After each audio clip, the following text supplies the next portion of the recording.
Billy Joel told us that only the good die young, but only the great will sign a contract extension until 2030. Let's talk about it on Locked On Bama. Locked On Bama, your daily podcast on the Alabama Crimson Tide. Part of the Locked On Podcast Network, your team every day.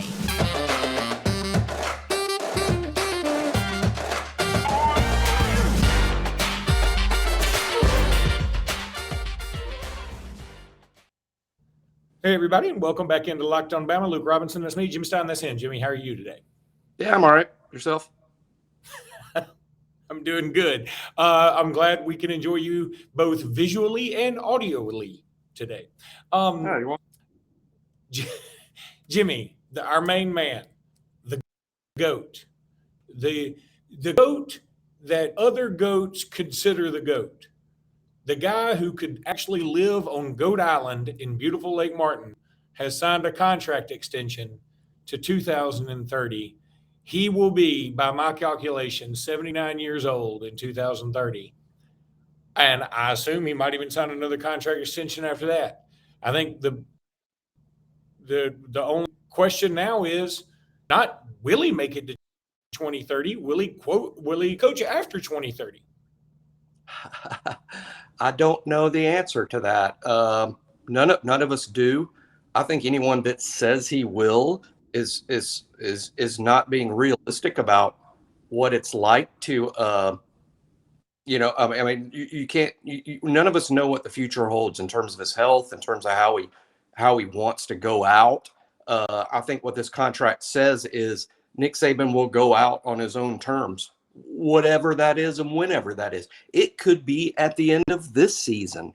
I don't look at it myself as this is some sort of definitive proof of anything other than he's extremely well paid as he deserves. He will go out whenever it is that he likes to go out. It could be at the end of this season. It may be an extension into the 2030s. No, none of us know. I'm not sure as we sit here today that Nick Saban knows. Well, he may not know. And this may all be fluff. I mean, people sign contracts like this all the time just to look a certain way. It may be fluff for recruiting. It could be. But, I mean, for the first time, I really feel like he might coach this thing out to 2030. He might do it. That would be 24 years at Alabama. Bear Bryant went 25 years. And he could conceivably continue to have this same type of success. No, we don't win a national championship every year. We're in it every year. We win the SEC a lot more often than we don't. We have Heisman Trophy winners coming in and going out at a fantastic rate of speed. So, I mean, he's got NFL guys all over the place. We're flipping dudes like Keon Keeley who have been committed to Notre Dame forever and causing a national uproar from Notre Dame fans saying the scales are too tilted. I mean, whoever would have thought that we get to that statement, that status in college football where Notre Dame fans are like, okay, y'all, let's balance this thing out a little bit more. Okay.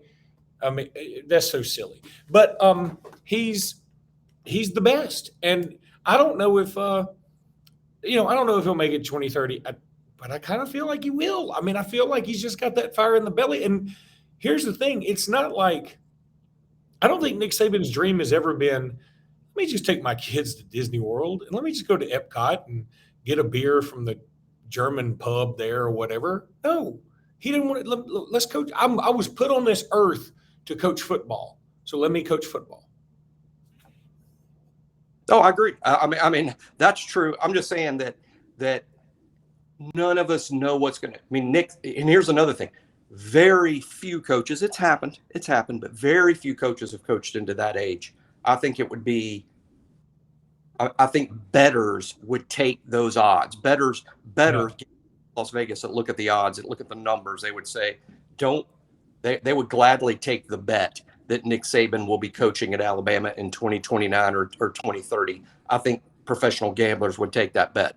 Now, who bets against Nick Saban? Who bets against the fire in his belly? I don't know. Fool's money to me, which is why I'm not going to bet on it either way. I'm just saying that myself, my read of the contract or my take on it is it's not definitive proof of anything.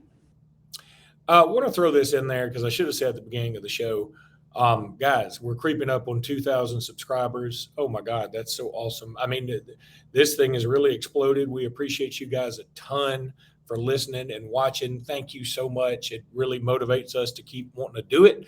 We were going to do it anyway, but this gives us a little more motivation. So we certainly do appreciate it. You guys are awesome. Roll Tide, everybody out there. Now, I'm going to go ahead and tell everybody about Built Bar because, Built Bars, they're awesome. I mean, why wouldn't I tell you about them? All the joys of eating cookie dough right there in a Built Bar now. Let me introduce you to your new favorite, cookie dough chunk puffs.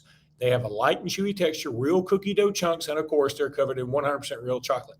All the joys of eating cookie dough without the hassle of making it. Plus, it's healthy for you. Cookie dough chunk puffs are only 160 calories. They have a whopping 15 grams of protein in them.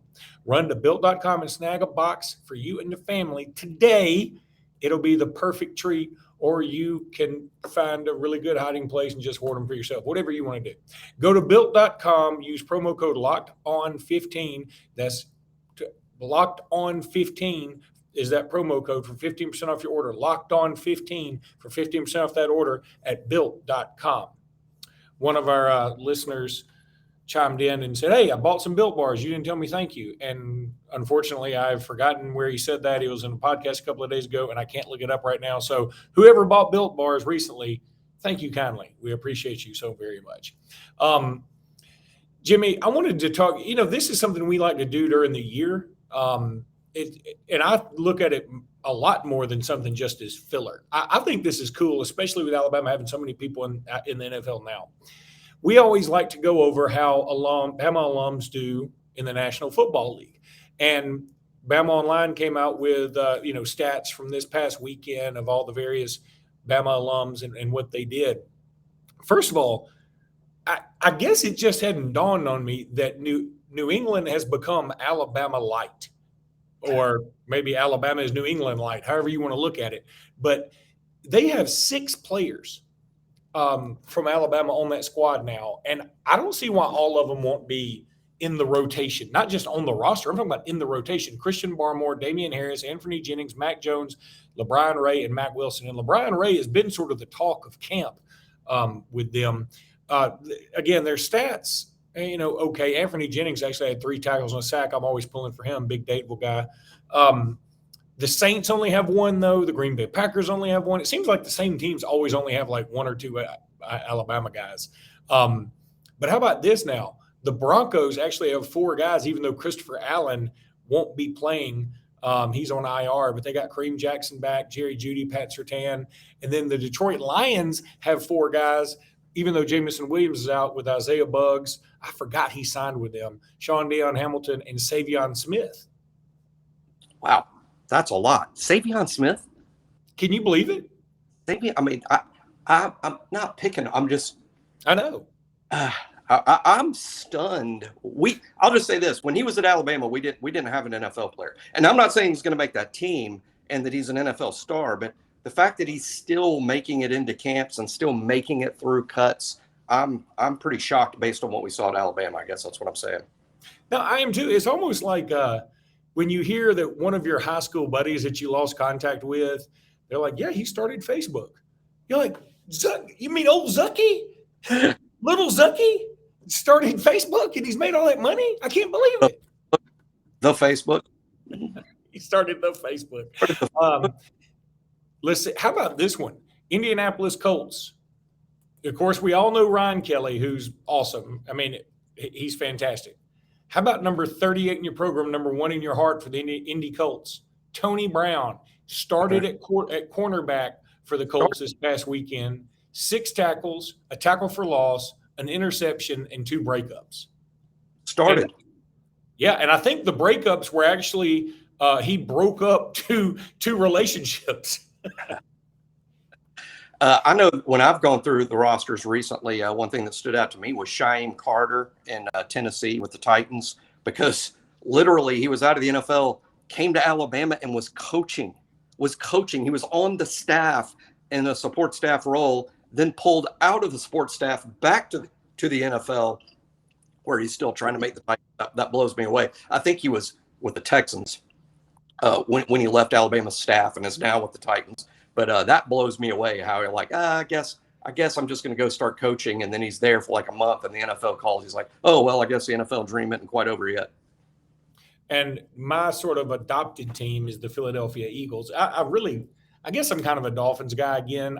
I was a big Dolphins guy as a kid. Then I got away from them because they didn't have any Bama guys. And now with Tua and Waddle and Raekwon, Raekwon will forever be my dad's favorite player because he remembers – Dad knows nothing about football. All he remembers is he saw Raekwon Davis on the practice field and said, hey, who is that guy? He's kind of limping. They said, yeah, he got shot the other day. He's like, he's out there playing football? You're like, yeah, he's pretty tough. So he's forever my dad's favorite player. But, the Dolphins have some – strange standard. He does have a strange standard for choosing his favorite football player. But how about the Giants having 4? Xavier McKinney, Evan Neal, Chris Owens is on that team. The Ravens always seem to have a bunch of Bama guys. They have 3 again.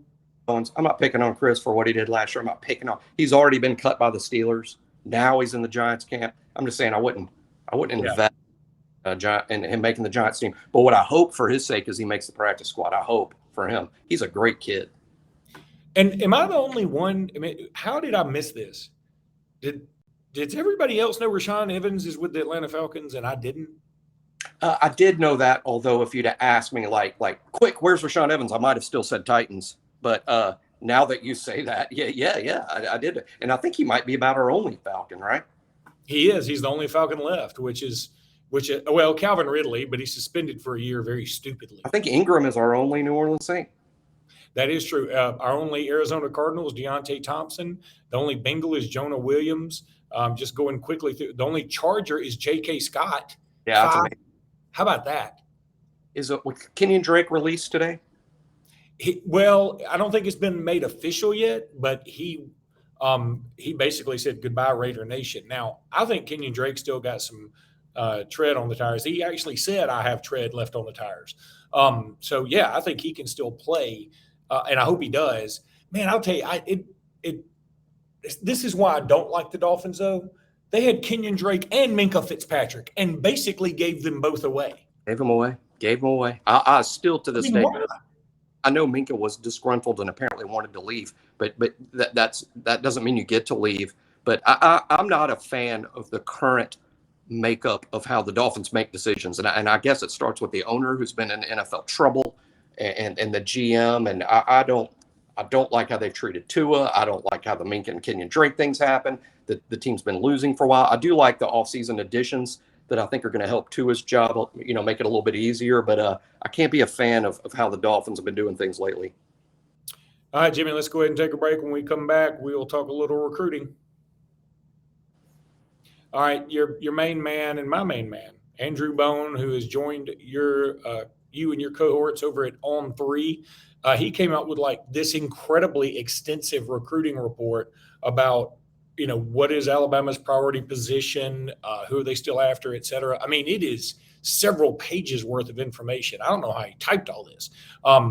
But number one priority for him, defensive line. That's, on the comments that we get on the YouTube machine, most of them are about what's going on with defensive line. Now, he brings up a few good points. First of all, we do have Edric Hill. He did end up committing to Alabama, as everybody probably knows. And Hunter Osborne committed, right? Okay, we're still recruiting Peter Woods and Kelby Collins. We're obviously still recruiting James Smith and Jordan Renaud. Those are 2 more awesome dudes. And then finally, there's also Reuben Bain in the mix, as well as, is it David Hobbs? David Hobbs. David Hobbs? Okay. Hobbs, real good athlete. He also threw in David Hicks, but I mean, look, I think David Hicks, we all know he's going to Texas A&M, fabulous 5-star out of Texas. He threw in Elijah Davis, who is a JUCO defensive lineman. I just can't see Alabama reaching into – I mean, it'd have to be a superstar JUCO, and I just don't see him doing that. He also said Mateo Uiagalelei and Jamarius Brown. But again, I think Alabama's going to probably take 2 or 3 more defensive linemen, and it's going to come from a combo of Peter Woods, Kelby Collins, Jordan Renaud, and James Smith. Am I wrong? No, you're not wrong. I think that's the hope, and I think that's very, very possible. I think Alabama could take 2 more. Alabama could take 4 more. It depends on the who. I think if they get 2 more, they're fine, and then they would add to that as long as they're the guys they really want. There's sort of a pecking order, I guess you would say, and it's not in a specific order. It's just kind of like in groups. But real good chance at Renaud, real good chance at Smith, real good chance at Hobbs. Uh, and then I think there's still a chance they can flip Woods and Collins. I think the other guys are sort of going to be there if it doesn't work out with that top group. The good news for me is really all of these guys, including the JUCO, are good players, all of them. And I think there's too much early panic. I want to see who Alabama ends up with, and I think it could end in a way to where all this talk about how it's not going well looks silly. I mean, let's see how it ends. And if it doesn't end well, I'll join in the bitching and moaning. But until then, there's just too much up in the air, and it could go really, really well. You know, it's going to be funny if, let's say, we end up with Reuben Bain, Jordan Renaud, Hill, and Osborne, and that's it. There are going to be some people upset. That is a fantastic group. Really good. And people are going to be like, I can't believe we extended him to 2030 because we're crazy. You're not laughing very much there. I deal with the we're not happy with the defensive line stuff every day. It's sort of like it's hard to get me in a good mood over that. Hey, let's do it. This is a good question for you. It's going fine. It's not going perfect. Therefore, it's a disaster. You know, this is a good question for you. Has working in the recruiting industry, like officially, like you get paid to talk recruiting? It was, I mean, yeah, you did this. Yeah, you did Crimson Country Club. But really, you were just sort of a dude who had a ton of connections, knows recruiting pretty well, has a good eye. But now, like, you get paid for it. Has it taken any of the juju off of it? No, I still really enjoy recruiting. I love the evaluating part. I love the drama of it. The part that gets to me a little bit is the excessive negativity among fans. That gets to me just because it's so ridiculous. It's ridiculous. Not because I'm being it's like literally ridiculous to be that level of negative about Alabama recruiting, which is like being negative about, you know, how tall Kevin Durant is. I mean, we have the number 1 class, and somehow that's not good enough for some. And I'm not saying it's perfect. I'm not saying that Alabama didn't want Peter Woods or didn't want Kelby Collins, but Alabama didn't get everybody they wanted in 08 and 17 and 15 and all these other unreal classes. They didn't get everybody they wanted in those groups either, and some act like it's the first time. And again, that part gets to me. But that's just, I just prefer to look at not just the positives, but what I look at the reality of the situation. It's a number 1 class in a year I didn't think that was going to be possible. All right, buddy, that's going to do it for today's episode. We will be back tomorrow with more fantastic info. We're creeping up on game week, y'all. I can't believe it. I'm so excited. It's going to be a lot of fun. We still got to give our predictions for the year, for the SEC, for the college football playoff. We got a lot of stuff to do, Jimmy, and we got to squeeze it in a few weeks. So here we go. Roll Tide, everybody. Roll Tide.